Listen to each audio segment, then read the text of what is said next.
Can you tell me about your first kiss? The guy just punched me so bad. More than 10 guys running behind us.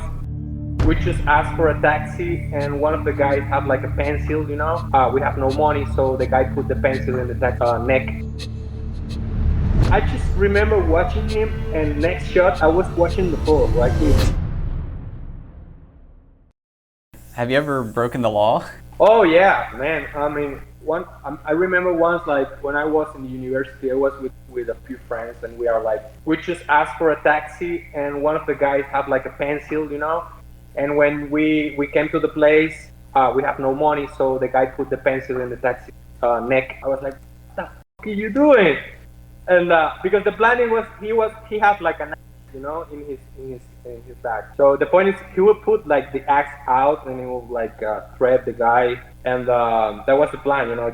You don't supposed to touch the guy or something. It was really stupid. But at the end, the guy just put the pencil in the neck of the taxi driver, and the taxi guy was like, hey man, I don't want trouble, and we just run outside of the taxi. And that night we ended up sleeping in the park, and we smoked weed, and I was so fucking paranoid. I didn't sleep at all. I was like, listen, like the police coming. That's one of the stupid things that you usually do when you're too young. Do you regret it, or are you glad you went through it? No, I regret it because I think I did something like, of course I did something bad to that poor guy who was trying to just fucking work. Like, if you are watching this, man, I'm sorry. It was so stupid. Have you ever been in a fight? Oh yeah, a lot of time. What's like the worst fight, or maybe even the best? The one that doesn't punch you in the face. That's the best one. Yeah. I remember once I was like with 3 friends, and we was just walking, and one random guy started to scream us, and he started to call his friends like, hey, that guy who killed my whatever. I was like, what the fuck is wrong with this guy? And it was like, they become like I don't know, more than 10 guys running behind us, and we start to run without no clue at all. It's like, you know what? I don't want to run. I don't need to run. That's a stupid decision. If you have a lot of people running behind you, it doesn't matter if you're guilty. You keep running, and I just went back and it's like, well, what do you do? The guy just punched me so bad that I didn't like. I just remember watching him, and next shot I was watching the floor like this. And I started to fucking do this, like, come on, who's next? And it was just one guy. It was only one guy.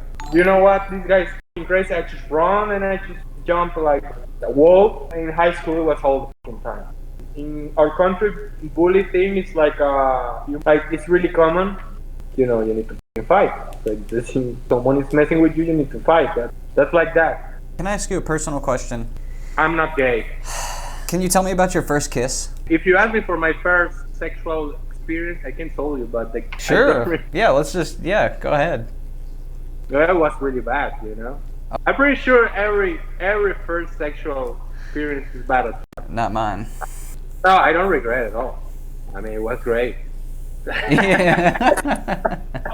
I'm really interested in this stuff, by the way, because I feel like it just defines who you are, you know, and what your projects are essentially. Yeah, is somebody ever racist or classist to you? Oh yeah, my family. They did it like to making fun of me. What? Like imagine that you have your uncle or something. He makes fun, racist, and they laugh, and then you laugh. And it's like, well, whatever. And it's like the thing that we have, that it's wrong, but I think because it's your family, at some point they, like a lot of older people than me, say like, oh, you are, everyone is offended now. You can, I remember when I was a child, I used to say this and that, and like, yeah, but it doesn't, you are telling racist shit all time, but we tend to normalize this kind of stuff using humor and stuff like that. Yeah, I was raised very similarly. Deep South United States is very racist, and all the families around there make it a normal thing. And, you know, they'll say, like, well, don't be racist, but then they'll go and say something racist. So it's like, do as I say, not as I do. But Right. The thing is, like, when my grandpa was, like, drunk, he was, like, really happy person, you know? And when he wasn't, he was, like, grumpy all the time, like, with a really bad mood and stuff. So I thought that it would be interesting if I just put like this character who instead of drinking to become a monster, actually he drinks so the monster don't go out, right? Because he don't want to, escape Yeah. into out. The point it was like he will fight with whatever, and he couldn't die because he was just fucking drunk. He gets fucking punched in the face, it doesn't matter. The guy is invincible. He was like a stoic figure, like he don't talk and stuff. In December, he died, from basically he killed himself. So he was too depressed, and he was suffering from depression long time. I guess, like, I have no idea what's happening. It's like it's impossible to know why people do that kind of stuff.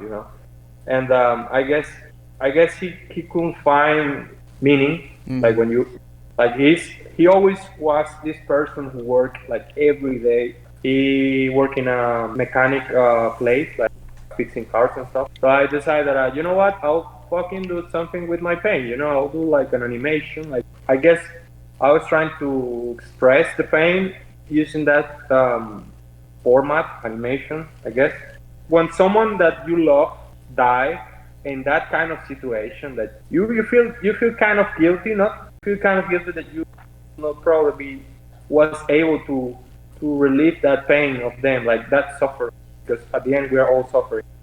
So Right. what is your Patreon exactly? Well, my Patreon is I try to share my process. It's pretty much like a mentorship, more like when I have time I answer. And you are free to subscribe, or I have like a web page called Ponke Studio, where I am sharing art related to memories for Ponke. That's especially t-shirts, a lot of different things. But because COVID, things are getting slower. When I create characters, I like to dress them like people that I like how they dress, like artists. The point is, like, we wanted to do like this little capybara, this little plushie. I really like how you manipulate the people with your clickbait on your video, and you end up sucking cock. I'm gonna say goodbye to you. It was awesome chatting with you. I feel like I still got a lot to learn from you. I still don't agree with anything that you said necessarily, but yeah. I am not like the other artists that you roast in your videos. Actually, I like more your dog than I like you.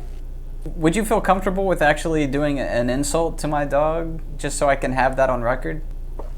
I can do it. I'm sorry. That's the only thing that I will not insult your dog. No, I will not. I definitely love you, and I hate you.